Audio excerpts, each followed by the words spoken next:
Assalamualaikum, selamat siang semuanya. Sehat-sehat ya. Saya Kak Rose hari ini kembali menemani Anda di acara Rumpi No Secret. Ditemani oleh Dani di pojok sana, dan hari ini juga sudah hadir beberapa bintang tamu yang akan berbagi ceritanya dan informasinya. Salah satunya sudah hadir Ustadz Dery. Assalamualaikum Ustadz. Kita mau tanya seputar bagaimana kondisi Amarzoni gitu ya, dan kenapa nih Ustadz termasuk yang menyuarakan, meminta supaya kasus ini menjadi perhatian begitu ya. Tapi sebelumnya kita ke pojokan dulu untuk memperhatikan apa yang lagi gempar di luar sana, menuai banyak komentar netizen baik itu untuk hal-hal yang datang dari dunia nyata maupun dari dunia maya. Ini tanggal 24 ya. Kemarin 23, abis itu 22. Tanggal 22 kemarin ya akhirnya confirm nih bahwa Raisa menggugat cerai Hamis Daud ya. Dan itu didaftarkannya tanggal 22 di Pengadilan Agama Jakarta Selatan ya. Sementara sebetulnya berita itu di tanggal 22 ini sebenarnya juga udah mulai rame tuh, tapi kan belum ada konfirmasinya, jadi aku belum berani mengangkat beritanya. Kemarin udah konfirmasi, jadi ya udah kita angkat ya. Ini ada video dari Humas, jadi wartawan setelah ada netizen yang memberitakan info Ewan, lalu kemudian juga ada kecurigaan kenapa Hamis yang kemarin memposting postingan tentang 8 tahun peringatan pernikahan mereka di bulan September, tiba-tiba postingan itu udah nggak ada gitu ya. Ketika ditanya ke Humas Pengadilan Agama dan confirm, walaupun tidak menyebut nama. Coba kita lihat cuplikan yang berikut ini. Biasa ya. Jadi sudah 2 aja nih perceraian selebriti dan public figure yang dibocorkan oleh netizen di sosial media X ya, dengan kalimat info Ewan. Nih Raisa ya. Ini fix banget, baru ngajuin Raisa, Ewan banget nih gitu ya. Terus ada yang komen, jangan bilang kamu tahu dari akun sebelah juga Kak. Ini ordal Kak, lebih parahnya lagi titik. Ah udahlah ini. Tuh kan ya kan. Ini ya, ada lagi yang Tasya Farasya juga sama, coba kita lihat kalimatnya. Tasya Farasya ajuin cerai dari suaminya, info Ewan, keluarga yang kerja di pengadilan jaksa. Aku jadi agak, kalau info Ewan nih seputar ini ya, kayaknya aku jadi kayak begitu muncul harus kayak 50% percaya gitu. Coba kita lihat nih konten anniversary yang udah dihapus sama Hamis Daud. Mana sih kontennya? Ini, oh ini udah berubah ya. Tadinya ada Raisa, sekarang udah. Ya ini isi kontennya foto-foto di koleksi gitu Kak. Oh gitu. Oh tapi udah nggak ada itu postingan ini. Oke, terus habis gitu juga beredar lah itu, marak beredar karena orang penasaran cerainya kenapa, dan beberapa statement Hamis Daud itu kemudian viral lagi, termasuk juga janji ketika dia meminta Raisa untuk dinikahi sebagai istrinya kan, bapaknya Raisa kan bilang kamu cinta nggak sama dia karena anakku ini dibesarkan dengan cinta gitu. Hamis bilang aku berjanji akan menjadi suami yang lovely gitu kan ya. I promise you that lovely husband. Oke, coba kita lihat cuplikannya berikut ini. Ini menarik ya statement yang kata Hamis ya, Raisa itu kalau di depan penontonnya bisa curhat, bisa cerita, tapi kalau berduaan aja gitu makan tuh bisa quiet, iya kan, introvert kalau kata Hamis Daud. Justru hati-hati loh sama orang introvert ya, karena kemudian jadi orang jadi nyari-nyari lagunya Raisa gitu. Ternyata ada nih lagu-lagu terbarunya, lagu galaunya, judulnya apa namanya? Terserah, dan dia di situ pada saat nyanyi lagu Terserah, terus dia juga cerita sedikit dan ada lirik lagunya nih yang menarik nih kalau dipantau ya, bunyinya gini. Kau akhirnya goyah juga, bukan bertahan bersama, malah kau juga harus kuyakinkan. Kejutan tengah cerita ternyata ini rasanya ditinggal berjuang sendirian. Ini kan cocokologi ya. Ini coba kita lihat seperti yang dikatakan Hamis ya, Raisa tuh kalau di depan penontonnya bisa cerita banyak, tapi kalau sama dia gitu. Bisa lihat yang berikut. Oke, dan lagu itu judulnya Terserah, diciptakan oleh Raisa. Ini kalau kita flashback lagi di tahun 2023, pernah juga sempat ada isu yang menimpa Hamis Daud gitu. Hamis Daud diduga gitulah ya, sewa apa itu di Bali. Dan mereka membantah ya, pasangan ini kan adem ayem dan jarang memberikan statement gitu. Tapi keluar lagu tuh sebulan kemudian, ditulis oleh Raisa juga. Judulnya adalah Tak Berharap Lagi. Gitu ya. Tapi nggak tahu ini lagunya alasannya apa ya.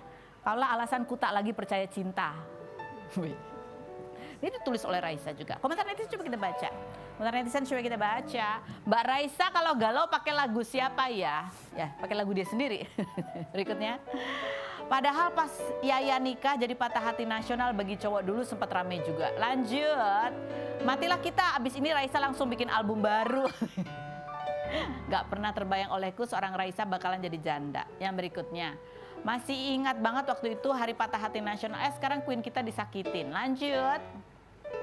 Dari lagu-lagu Raisa terakhir udah jelas banget kok dia yang seolah-olah berjuang sendiri di rumah tangga mereka ya. Berikut. Ya kita nggak tahu sih sebenarnya ada apa di dalam pernikahan ya. Di namanya pernikahan ya banyak tantangannya. Harus komunikasi emang ya ngomong. Oke kita ke Ustadz Dery, kita lihat dulu profilnya berikut ini. Dery Sulaiman, pendakwah kelahiran 1978 yang pernah menjadi gitaris grup band Betrayer, namun hengkang tahun 1998 ini 16 Oktober kemarin memposting surat dari Amar Zoni yang diberikan sebelum Amar dibawa ke lapas Nusa Kambangan yang berisi pengakuan bahwa Amar bukanlah seorang bandar dan pengedar hingga ia berharap Amar segera mendapat keadilan. Amar Zoni yang sudah 3 kali tertangkap kasus narkoba ini Januari lalu diduga mengedarkan narkoba di dalam rutan Salemba, Jakarta Pusat hingga masuk sel isolasi selama 40 hari, dipindahkan ke lapas Cipinang dan dibawa ke Nusa Kambangan pada 16 Oktober 2025. Amar yang kemarin menjalani sidang pembacaan dakwaan jual beli narkoba jenis sabu ini Juni kemarin mengaku setelah bebas ingin ikut berdakwah bersama Ustadz Dery dan berhenti menjadi artis. Benarkah Ustadz Dery Sulaiman merasa banyak kejanggalan dalam kasus Amar Zoni? Dan benarkah ia akan terus mendukung Amar Zoni walaupun tidak dibayar? Saksikan kisah selengkapnya hanya di Rumpi No Secret.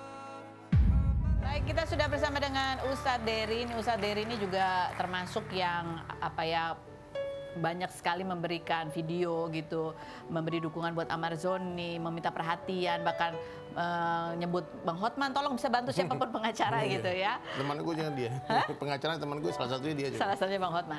Nah kita mau tanya juga nih ke Ustadz Dery sebetulnya. Seberapa dekat sih Ustadz Dery sama Amar sampai tahu betul gitu dari awal itu langsung ikut bersuara? Enggak, sebetulnya nggak terlalu dekat banget. Kebetulan kami dari satu desa, satu kota yang sama, Solo. Oke, dari Solo. Orang Minang, jadi kalau ada kedekatan, karena setiap ketemu itu kita ngomongin bahasa Minang. Oke. Jadi pernah berapa kali jumpa, waktu anaknya lahir juga aku yang diundang untuk baca doa di sana, diundang salah satunya. Terus terakhir beberapa bulan yang lalu diundang sama Rutan Salemba, nggak janjian ketemu Amar di sana. Oke. Dan di sana tuh aku mendengar kita bicara dari hati ke hati lah. Maksudnya maunya Amar apa sih? Amar bilang nanti kalau bebas mau cari udah, nanti aku mau ikut dakwah aja. Jadi nggak kepikiran mau jadi artis lagi dan sebagainya. Bener. Nah ini Pak ketika kasus kan Pak Ustadz kayaknya termasuk yang terima surat dari Amar. Gitu ya.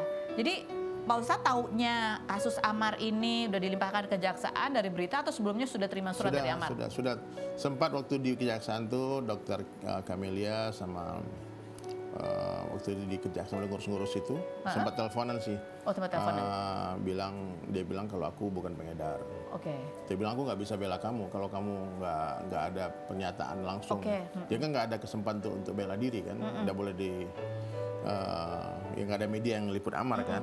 Jadi makanya dibuatlah surat itu sebelum dia dikirim ke Nusa Kambangan. Jadi dititipkan ke dokter Camelia, baru disampaikan ke Ustadz Dery ya gitu ya.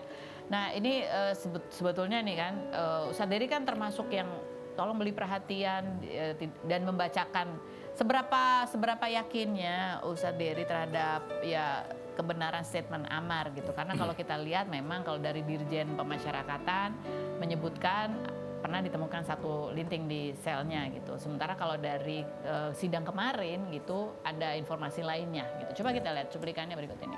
Dakwa 6 itu adalah Amar Zoni. Jadi ditemukan di atas ventilasi pintu sel terdakwa 6 itu Amar Zoni.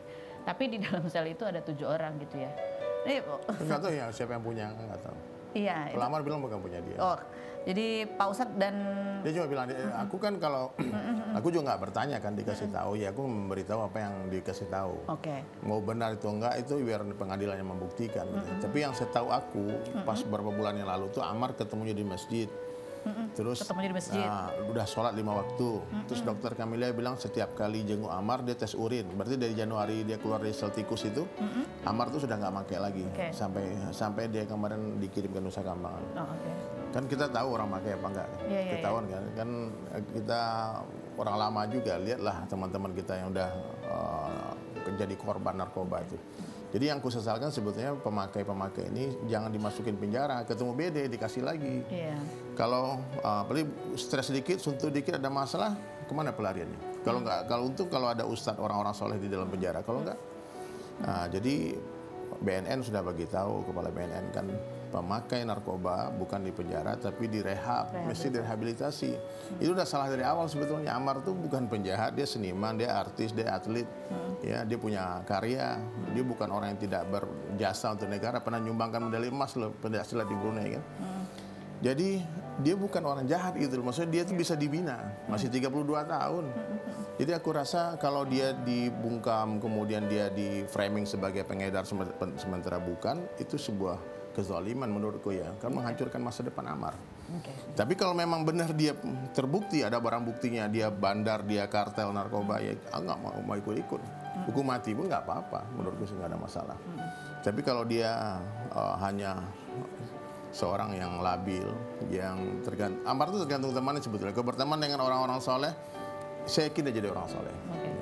Jadi ini Ustadz Dery punya keyakinan karena ya melihat di beberapa bulan dari sejak Januari ya, selepas dia kemudian penjara, dimasukkan ke lapas dan sempat menjalani hukuman karena ketahuan menyimpan satu linting itu sudah menjalani apa namanya? Hukum, ada dihukum juga. Hukuman ada di sel isolasi. Dan Amar nggak yakin, nggak menyangka bakal ini naik.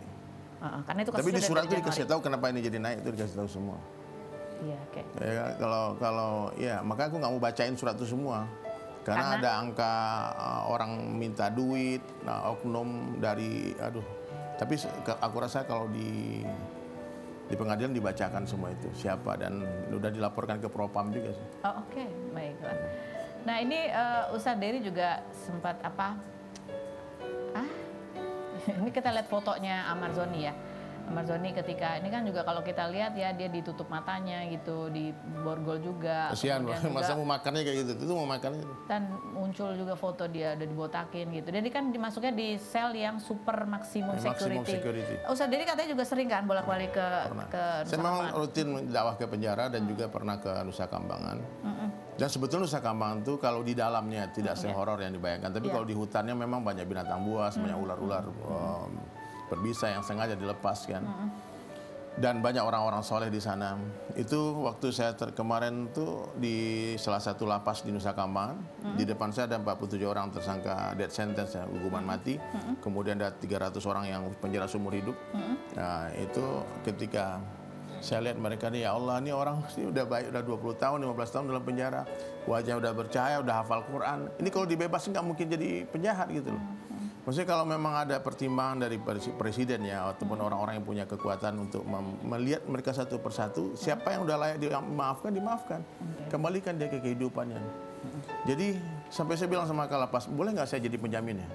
Bebaskan bapak ini nih. Ini bapak ini udah jadi imam masjid, udah jadi tukang azan bertahun-tahun di sini. Wajahnya pun kita dengar nasihatnya hikmah sekali. Ini kalau keluar jadi dai nih, jadi penceramah nih. Saya bilang kalau dia macam-macam tangkap saya. Oh nggak bisa Ustaz, ini undang-undang kita.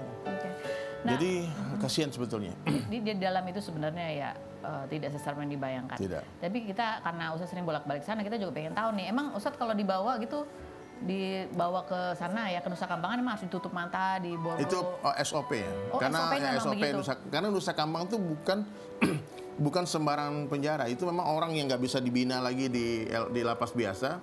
Orang yang dihukum 20 tahun ke atas ataupun yang tersangka mati, itu dibawa ke sana. Oh, tapi kan udah tapi Amar sebetulnya Amar itu salahnya apa? Kenapa dibawa ke Nusa Kambangan itu aku pikir gitu. Karena belum ada sidang begitu ya? Belum disidang, belum diputus bersalah. Maka menurutku ini tidak manusiawi kalau orang seperti Amar yang udah jelas-jelas bukan bandar. Kan udah dikasih tahu sama Dir Lapas tadi kan, Dirjen Pas itu bahwasanya ini bukan pengedar, dan Amar udah bilang saya bukan, udah berkali-kali bilang saya bukan. Tapi tetap diperlakukan di rantai. Saya nangis sebetulnya dari video itu, ya Allah, dia nggak manusiawi ini. Kecuali dia ada barang bukti, dia koruptor, dia pembunuh, dia pemerkosa, nggak apa-apa digituin. Ini Amar udah 5 waktu sholat, Dan insya Allah sebentar lagi kalau dia bebas, kalau dia benar di kata-kata dia mau ikut sama saya, insya Allah kita akan bina dia jadi da'inya Allah.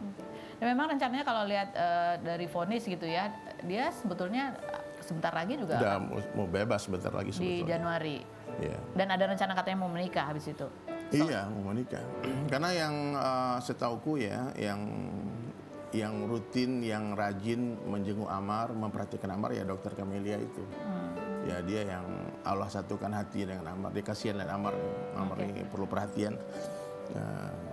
Ya nampaknya mereka connect lah. Bukan soal pas aku tahu mereka manggil yang kemana? Eyang. Jadi Pak Ustadz sendiri terakhir ketemu Amar memang di tahun ini ya, beberapa Iya, bulan 2 sebelum, bulan, 3 bulan 2 bulan 3 bulan lalu, dan melihat langsung seperti apa kondisi Amar. Sholatnya sudah 5 waktu, sudah jauh lebih baik dibanding sebelum-sebelumnya. Aku lihat Masya Allah. Kalau sebelum ketangkap yang ketiga tuh, Pak Ustadz sempat ketemu dia juga? Enggak ketemu, kan itu memang berat banget ujian hidup. Tahun lalu ujian. Tahun lalu dia bertubi-tubi itu banyak hal yang dilalui. Itu nggak mudah loh, nggak mudah menjadi Amar Zoni itu nggak mudah. Menurut saya pengen ya mengutip perkataan Pak Presiden Prabowo Subianto, penegak hukum harus punya hati. Coba lah hai hakim, jaksa, bayang Amar tuh anakmu deh, atau saudaramu. Coba lah, masa nggak bisa dimaafkan? Masa harus diikat di one cell one? Dia bukan pembunuh, dia bukan kartel narkoba, dia cuma korban narkoba aja. Ya, aku kasihan, maksudnya kita, ya udahlah, buka hati nurani semua. Pokoknya kalau memang dia terbukti bersalah, aku serahkan ke hukum. Tapi kalau dia nggak bersalah, tolong jangan sampai ada satu orang pun rakyat Indonesia yang tidak bersalah disiksa, dihukum, dizolimi. Ini yang berdosa, termasuk presiden berdosa kalau dibiarkan. Oke, baik. Jadi kita ngobrol lagi sama Pak Ustadz. Kita ngobrol dulu sama Keisha Ratuliu. Kita lihat dulu profilnya. Keisha Ratuliu, artis kelahiran 1998 ini menikah dengan Adi Permana pada 2021 dan dikaruniai 3 anak, di mana usia anak pertama hingga ketiganya hanya berjarak 1 tahun. Anak ketiganya Danis 6 September lalu menjalani hitan di usia 4 bulan lantaran mengalami phimosis yang jika dibiarkan akan menyebabkan kesulitan buang air kecil dan rentan terkena infeksi. Hal tersebut juga terjadi kepada anak pertama Keisha. Keponakan Mona Ratuliu ini 13 Juli lalu menjawab pertanyaan netizen tentang bagaimana menjaga mental saat memiliki 3 anak, yaitu karena suaminya menjadi support system terbaik dalam membantu menjaga anak-anak. Benarkah Keisha tetap leluasa me time meski memiliki 3 anak? Dan seperti apa kisah anak ketiganya yang menjalani hitan di usia 4 bulan? Saksikan kisah selengkapnya hanya di Rumpi No Secret. Ini ibu 3 anak dengan jarak usia yang wah, Masya Allah, dekat banget. Dan kemarin dia membagikan putra ketiganya ya pada saat usia 4 bulan ya menjalani tindakan gitu ya. Ini tindakan karena ada primosis. Nih kita pengen tahu tuh primosis tuh apa, kenapa harus dilakukan tindakan, efeknya apa ke depannya gitu ya. Dan gimana ini anak menjalani tindakan ini, sakit nggak, nangis nggak? Kita lihat dulu videonya berikut ini. Ada mau sunat. Ada nih. See you soon. Bye bye. Masih lemes. Dudukku masih lemes. Nyelin langsung.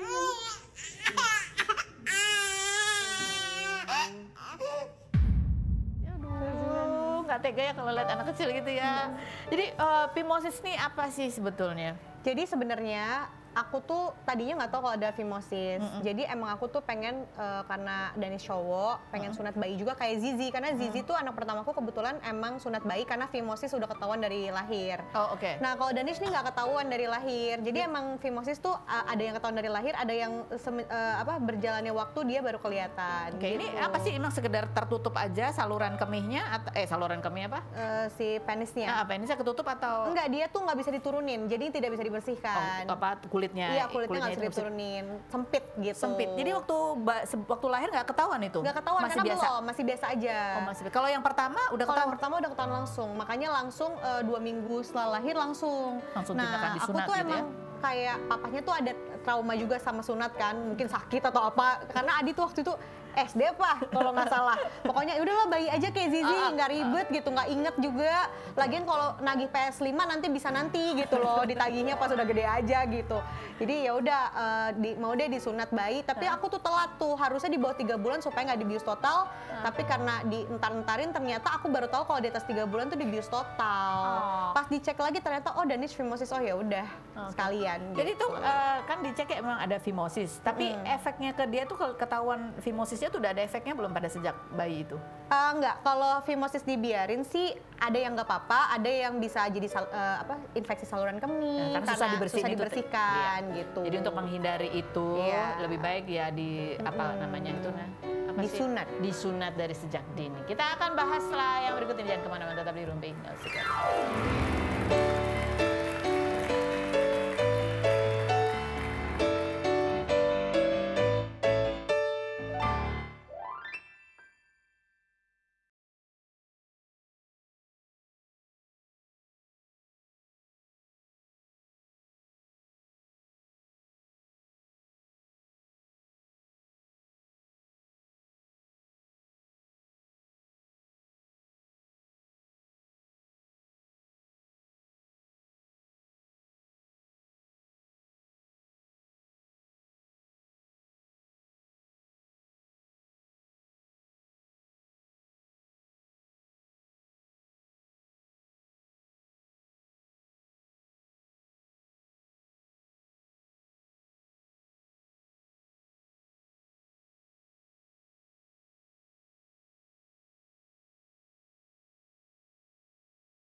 Deris bergabung lagi nanti karena ada hal yang kita mau tanya ke mereka berdua, tapi sebelumnya kita mau tanya dulu ke kamu nih, kan anak 3, ya kan, terus ada yang 1 kemarin harus tindakan, dan anak 3 itu kan jarak usianya deket-deket ya. Banyak netizen yang bertanya ya, kamu tuh gimana kondisi mentalnya, gimana cara supaya nggak stres gitu ya kan. Aku baik-baik saja karena banyak support system. Banyak support system. Iya. Siapa Terus, aja yang membuat kamu lebih ringan tuh? Suami pasti? Udah pasti suami, mama mertua, mama aku, Bunda Mona juga ikut bantu. Jadi aku tuh kalau misalkan kayak jalan-jalan, kalau sama mama-mama aku, sama nenek-neneknya tuh pasti mereka yang pegang. Oh, dan ini gimana caranya mertua dia akur sama kamu juga gitu? Akur banget. Udah gitu ulang tahunnya cuma beda sehari. Oh, jadi dari awal emang kalian hubungannya emang sudah baik gitu ya? Baik. Karena itu ya support sistemnya ada banyak jadinya. Ini itu yang membantu. Jadi kamu masih sempat tuh kan kumpul-kumpul sama... Iya, udah gitu kalau aku sama teman-teman, pergi sama teman-temanku ikut pegang, ikut bantu. Oh, oke. Margin, padahal punya anak, bantu pegang anak aku. Oh, oke. Gitu. Jadi ya inilah ya. Emang Ibu-ibu saling membantu, jaga. iya, saling jaga, saling support satu sama Tapi nggak lain. pernah kamu breakdown yang kayak capek banget. Pernah. Oh, pernah. Jadinya kadang marah-marah gitu. Jadi kayak rungsing gitu. Tapi kan abis itu ya udah lewat. Abis itu nanti baik lagi minta maaf sama anak-anak. Kalau marah-marahnya sama anak-anak. Oke. Kalau Madi? Kalau Madi maaf juga. Maaf ya, aku marah-marah. Ya berarti masih kayak keluarga normal lainnya seperti itu ya. Gitu. Nggak mungkin kalau nggak marah-marah, aku kan juga manusia. Betul kan. Yang berikutnya kemarin juga ada videonya yang viral banget pada saat satu keluarga ya. Adi kan emang penyanyi ya. Iya, penyanyi. Nyanyi lagu Alamak dan ada anak-anak di situ. Kita lihat cuplikannya berikut ini. Kalau ada 9 nyawa mau samamu saja semuanya, ini dada isinya kamu semua. Alamak ini jatuh cinta.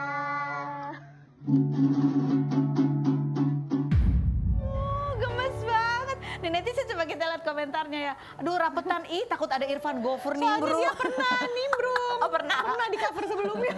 Jadi anak kamu yang keberapa dia? Yang berikutnya coba lihat. Itu yang di Pangku belinya di mana itu? Lucu banget ya. Yang berikutnya ada lagi, kapan ya? Ini banyak menjadi ya doa juga ya. Terus yang berikutnya ada lagi. Yang baju pink nyanyinya sampai merem-merem, dihayati banget, dia cantik, gemes gitu. Ada lagi Oh, ada lagi yang nanya juga kalau mau keluarga yang kayak gini harus pakai tepuk sakinah nggak? Lucu banget. Ini komennya ajib-ajib ya. Tapi maksudnya keluarga yang harmonis yang terlihat di video itu tuh menjadi impian banyak orang sebetulnya. Kamu dulu doanya apa nih sampai ya maksudnya menjalani rumah tangga yang masya Allah kita pengen juga yang kayak gitu. Doanya simple sih, pengen bahagia aja. Dari dulu tuh kalau misalkan kayak berdoa, minta sama Allah cuman pengen bahagia, nggak muluk-muluk. Alhamdulillah kan dikasih keluarga kecil sederhana, bahagia, nggak harus yang gimana-gimana, tapi kita ngumpul berlima jalan-jalan ke mall aja happy. Ngumpul berlima, jadi semua disyukuri gitu ya. Apalagi juga keluarga besar kalian akur semua gitu ya, jadi itu yang juga menguatkan. Betul. Banyak contoh-contohnya ya. Kayak Tante Mona itu kan anaknya juga Anaknya banyak, iya betul. Kamu udah biasa ngurus anak juga ya, anaknya Tante Mona. Oke, sekarang kita mau tanya-tanya dari kasus-kasus atau fenomena-fenomena yang muncul yang menjadi perhatian publik gitu ya. Salah satunya ini adalah curhatan netizen yang pertama ya. Yang mana sih sebenarnya ada dua nih? Oh, Clara Sinta nih kemarin jadi rame juga nih. Ini katanya Ustadz juga tahu ya, kenal ya Pak Ustadz ya. Kemarin kan sempat dia posting tuh, dia kayaknya baru nikah 2 bulan, tiba-tiba dia ngerasa kayak, aduh kayaknya nggak bisa dipertahanin nih gitu ya. Dan salah satu alasannya ketika dia curhat di podcastnya Denny Sumargo adalah karena suaminya suka nonton drama Cina yang pendek-pendek itu, sementara dia tuh pengen diperhatiin. Apa aku jadi drama Cina aja supaya aku diperhatiin? Intinya adalah tentang mengelola konflik gitu ya. Kamu sendiri gitu, gimana cara nemu akhirnya gimana mengelola konflik Aku sama Adi? konflik kecil-kecil juga sering, tapi nggak pernah nonton drama Cina sih Adi. Ada hobi yang bikin dia kurang perhatian ke kamu nggak? Dulu-dulu ada sih kayak dulu sih aku suka cemburu sama kayak hobi-hobi kecilnya gitu. Kayak kok kamu lebih misalkan lebih nge-gym sih daripada pergi sama aku. Dulu sudah gitu-gitu, tapi sekarang kayak karena aku olahraga juga ya udah gitu. Dulu pas hamil tuh kan suka error ya. Sekarang udah nggak hamil nggak error. Oh, ini masalah hormon aja Masalah ya. hormon, iya. Tapi nyelesainnya akhirnya gimana tuh, melewati itu tuh gimana? Ngobrol. Oh, Kan ngobrol. aku tuh berumah tangga pasti ada konflik, nggak mungkin nggak ada konflik kan. Makanya kita harus cari gimana pun caranya cara menyelesaikan konflik tersebut. Biasanya momen-momen apa tuh kamu ngajak ngobrol Adi tuh? Aku tuh Karos orangnya aku nggak bisa ngomong langsung. Jadi aku minta sama Adi, meskipun Adi nggak suka di chat by chat, tapi aku bilang aku nggak bisa ngomong langsung. Boleh nggak by chat dulu supaya tuntas, supaya detail. Nanti abis itu kita ngobrol langsung. Oh, oke. Nggak apa-apa. Jadi kamu kasih tahu bagaimana cara kamu nyamannya, dia juga beradaptasi. Yang Iya. penting komunikasi. Oke, Iya, Pak Ustadz betul. sekarang gimana nih menyelesaikan konflik di dalam rumah tangga? Ya, sebetulnya rumah tangga ini ujiannya semua orang pasti ada. Pasti ada. Dan tidak akan ada satu rumah tangga pun yang sempurna. Laki-laki sempurna nggak ada, perempuan sempurna nggak ada. Ya. Jadi mencintai kelebihan itu biasa, tapi ketika kita bisa mencintai kekurangan pasangan kita, insya Allah itu sampai surga itu rumah tangga itu. Tapi kalau fokus kepada kekurangan-kekurangan, apalagi itu bukan masalah prinsip, ya aku rasa nggak akan ada orang yang bertahan lama. Karena manusia ini ya semakin dekat, semakin terlihat kekurangannya. Oh, semakin dekat semakin Manusia, dilihat beda ke- dengan Allah. Allah semakin dekat, semakin terlihat kesempurnaannya. Oke. Itu beda. Makanya kalau orang mencintai makhluk itu semakin dekat, maka semakin terlihat aibnya. Siapa yang paling tahu aib suami? Istrinya, karena dia paling dekat. Makanya di dalam Islam itu suami itu tidak disuruh berdakwah ke istrinya, tapi disuruh taklim, suruh baca. Kalau ngomong, rata-rata perempuan istri itu emang ngomong aja, amalin dulu gitu. Dalam hatinya kan mungkin nggak ngomong kan, karena dia tahu di bagaimana aib suaminya, kekurangan suaminya. Nah, jadi aku rasa kalau buat nih pasangan yang mau menikah atau sudah menikah, komitmen. Komitmen ya. Banyak alasan untuk berpisah, tapi akan ada satu alasan untuk terus bersama, yaitu Allah. Allah. Jadi menikah karena Allah, mencintai karena Allah. Kalau cantik, maaf ya, suatu hari kan ketemu perempuan lebih cantik, bisa hilang cinta. Karena harta kaya, akan ketemu laki-laki lebih kaya, akan hilang cinta. Oke. Atau karena dia pintar, ketemu yang lebih cerdas lagi, hilang cinta. Nah, tapi kalau ruh sama ruh sudah berjumpa, ruhnya wanita semakin tua semakin cantik, ruhnya laki-laki semakin tua semakin berkarisma, berwibawa. Maka coba kita tengok orang-orang yang rumah tangga awet sampai tua kan, itu bukan rumah tangga yang tanpa konflik, rumah tangga yang hari-hari berantem. Cuman selama itu tidak prinsip, maaf ya, beda akidah, bahwa laki-laki yang murtad ataupun udah ketahuan dia mungkin maksiat terang-terangan berzina, berselingkuh, itu give up. Oke. Tapi ketika dia masalah kurang perhatian, lagi duduk main handphone, semua, maaf ya ini bukan pamer ya. Ya, oke. Wow.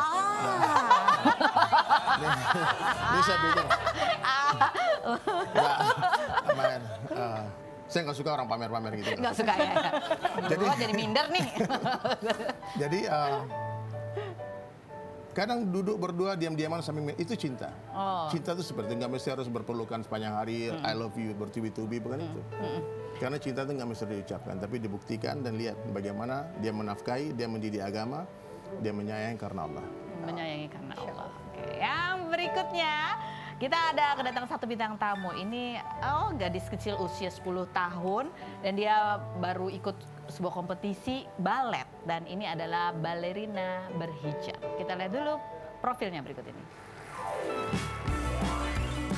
Marcia Queen Hendra, penari balet kelahiran 2015 ini viral karena menjadi penari balet satu-satunya yang berhijab di ajang Youth Grand Prix Indonesia tahun 2024 hingga dipuji netizen keren dan penerus Stephanie Kerlo. Bungsu dari dua bersaudara yang meraih beasiswa final stage ke Jepang setelah mengikuti ajang The World Ballet Trial Tokyo Jepang ini belajar menari balet sejak usia 3 tahun dan sempat ingin berhenti menari setelah memutuskan berhijab namun tidak jadi karena didukung penuh oleh pelatihnya. Seperti apa perjuangan Marcia Queen selama menjadi penari balet? Dan apa yang membuatnya tetap bertahan walaupun kakinya kerap luka dan dipandang sebelah mata? Saksikan kisah selengkapnya hanya di Rumpi No Secret.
ngobrol-ngobrol. Nih Marcia dan ditemani oleh Miss Esther, ini guru baletnya dari On Point Ballet ya. Kamu kan belajar balet dari umur 3 tahun. Iya. Itu kamu yang mau atau mama yang anterin? Aku yang mau. Kamu yang mau. Terus kamu kan ketika memutuskan untuk berhijab sempat kayak ya udahlah gitu ya. Sempat agak takut nggak bisa balet lagi. Tapi apa yang membuat kamu suka banget sama balet sampai kamu jalanin terus? Balet tuh kayak buat lebih fokus gitu. Kayak buat apa? Lebih fokus. Fokus. Jadi bantu sekolah. Oh, bantu sekolah karena lebih fokus ya. Kamu kan kemarin baru ikut kompetisi tuh Dance Prix Indonesia 2025 10 besar ya. Nextnya kan kamu katanya dapat beasiswa juga ya? Ke Jepang. Ke Jepang, mau berangkat juga ke sana? insya Allah. Insya Allah. Nah ini kan kalau dari One Point Balet. menerima kamu dengan kondisi berhijab gitu ya, siapapun boleh dancing jadi balerina. Tapi kalau di internasional sana mungkin nggak banyak yang seperti kamu gitu ya. Gimana rasanya nanti misal andainya nih kamu pergi ke Jepang, terus ya banyak yang lihat, oh beda gitu. Udah siap? Siap. Siap. Oke. Itu seneng sih. Seneng ya bisa punya kesempatan ke luar negeri. Iya. Jadi di dunia juga ada tuh pernah yang terkenal juga dari Australia. Ini nih namanya Stephanie Curlow. Kamu tahu ini? Tahu. Tahu? Oh, oke, apa kamu juga terinspirasi dia? Iya. Oh iya, kamu ikutin juga ya? Oke, kita tanya sama Miss Esther nih. Pertama kali ketika Marsha bilang dia mau berhijab tuh gimana ceritanya sampai akhirnya ya bisa gitu? Pertama-tama agak kaget juga ya, harus kayak, oh Marsha karena sangat talented. Jadi sebetulnya dalam balet, posture kita akan kelihatan kalau kita pakai kostum yang revealing, yang terbuka. Iya. Tapi akhirnya challenge ini justru jadi yang tadinya ketakutan, khawatir karena pasti bakal banyak mata yang kok gitu balet. Kan balet harusnya pakai pancake tutu, stockingnya kelihatan ya. Terus biasanya nggak pakai manset seperti ini. Tapi ketika saya bilang, Marsha kita maju terus. Kagetnya waktu dia setiap kali ikut competition, justru orang-orang bilang, oh bisa ya, karena memang Marsha bukan hanya berhijab Kak, tapi memang talented. Jadi kamu menjadi inspirasi juga mungkin buat yang lain yang masih pengen balet tapi sudah memutuskan untuk berhijab. Jadi gimana rasanya bahwa ya banyak yang look up ke kamu juga gitu sekarang? Ya gimana ya, seneng juga. Senang juga. Next kamu kalau besar cita-citanya apa? Apakah sampai usia berapa kamu akan balet? Ya mau sampai kuliah. Sampai kuliah. Apakah kamu juga ingin menjadi balerina atau ini hanya membantu kamu untuk fokus kuliah? Juga pengen jadi balerina. Pengen juga jadi balerina. Kalau misalnya ada tawaran ke luar negeri, Mau. mau. Tetap dengan keyakinanmu ini. Masya Allah. Marsha terima kasih sudah hadir berbagi cerita. Sukses buat kamu ya. Miss Esther terima kasih. Terima kasih juga sudah memberikan informasi peluang bahwa ya semua orang bisa meluangkan bakatnya, bahkan balet juga bisa, karena baletnya selain menari juga bisa membantu konsentrasi untuk sekolah dan fokus diri, dan rasa percaya diri. Baletnya di on point balet sekolah. Baletnya di on point. Iya, on point balet sekolah. Ustaz Dani terima kasih sudah hadir, terima kasih juga Tisha. Terima kasih buat Anda semua, kita ketemu lagi setiap hari di acara Ruby.